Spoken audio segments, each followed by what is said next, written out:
Hi guys! Today, gagawa naman tayo ng carrot bread.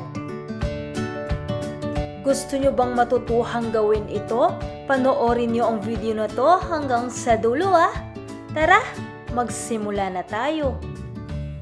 At heto ang mga sangkap na gagamitin natin. So guys, sa isang lalagyan, pagsasama-samahin lang natin ang ating harina, yeast, asin at ang ating asukal. Then, hahaluin lang natin itong mabuti.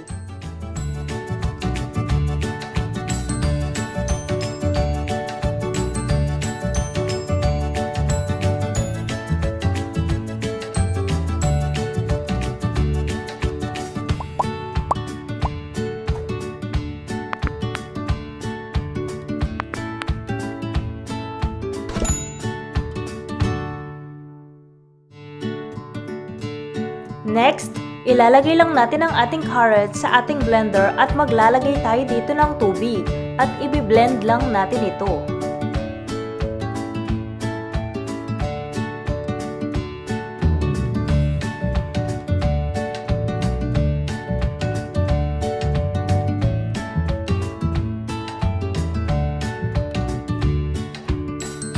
At sa puntong ito, ilalagay na natin dito ang ating carrot puree at maglalagay na rin tayo dito ng olive oil.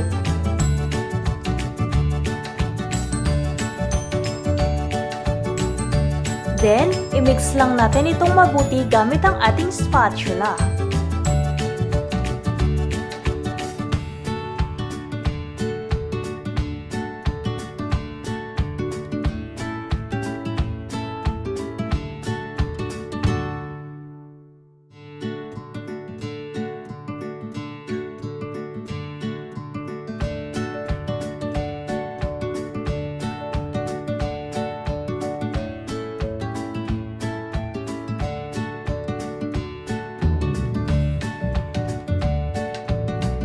At once ganito na ang itsura, mamasahin natin ito gamit ang ating kamay.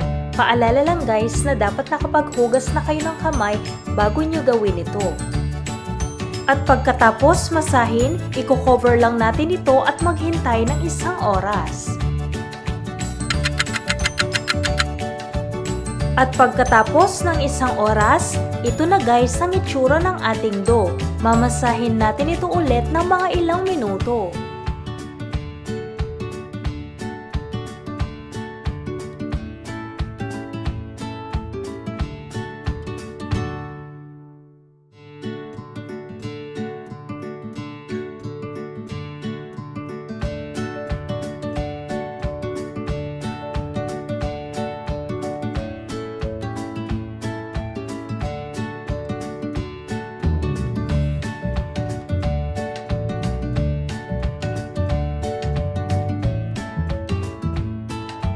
At pagkatapos, magdadas lang tayo ng harina at ilalagay natin dito ang ating dough. At siguraduhin nyo rin guys na dapat malinis ang surface na ginagamit natin.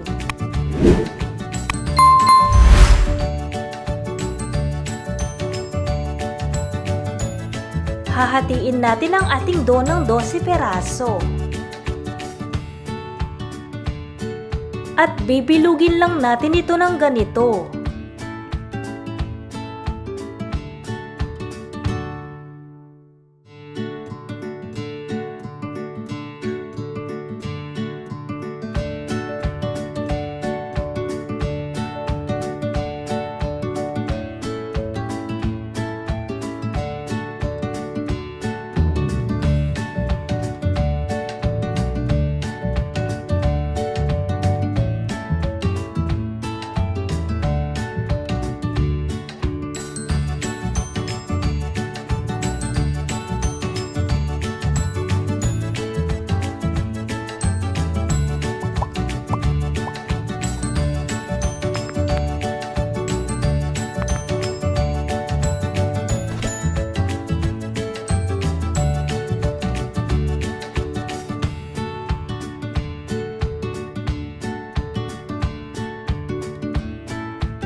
At pagkatapos, Ilalagay lang natin ang mga ito sa ating baking tray at tatakpan lang natin ito at maghintay ng 30 to 45 minutes.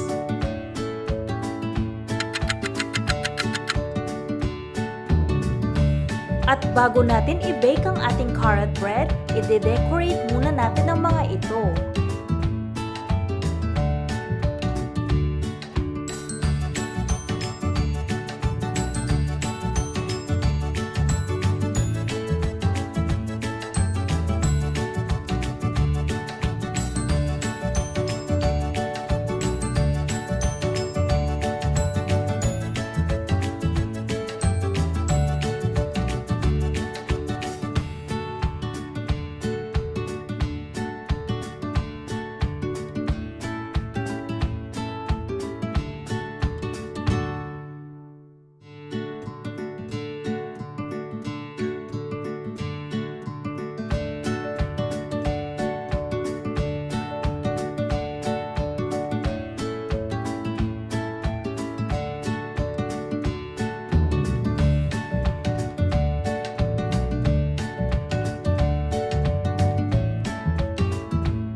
O diba? Itsura pa lang, napakasarap na! Oh my God! Wow!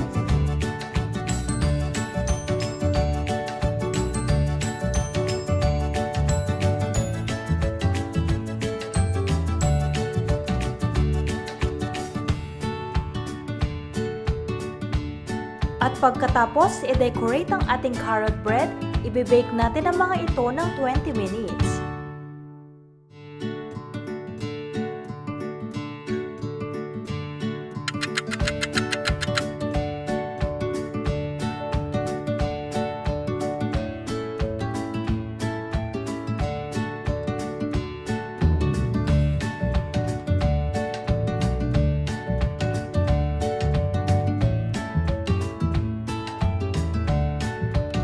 At pagkatapos ng mga ilang minutong pagluluto, pwedeng-pwede na natin itong i-serve. At heto na guys ang ating napakasarap na carrot bread recipe.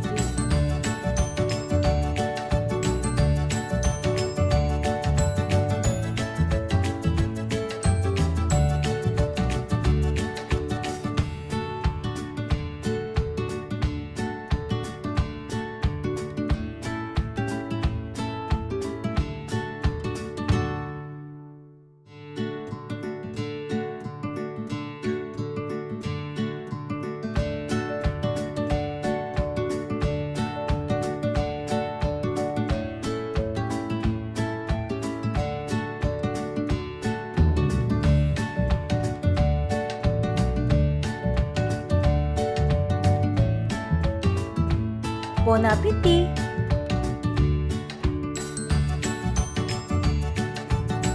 Sana nagustuhan nyo ang recipe ko na to at itry nyo din. Alam ko na sobrang magugustuhan nyo ito.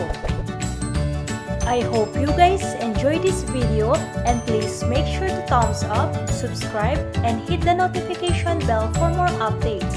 Thank you so much guys for watching. See you in my next video. Bye!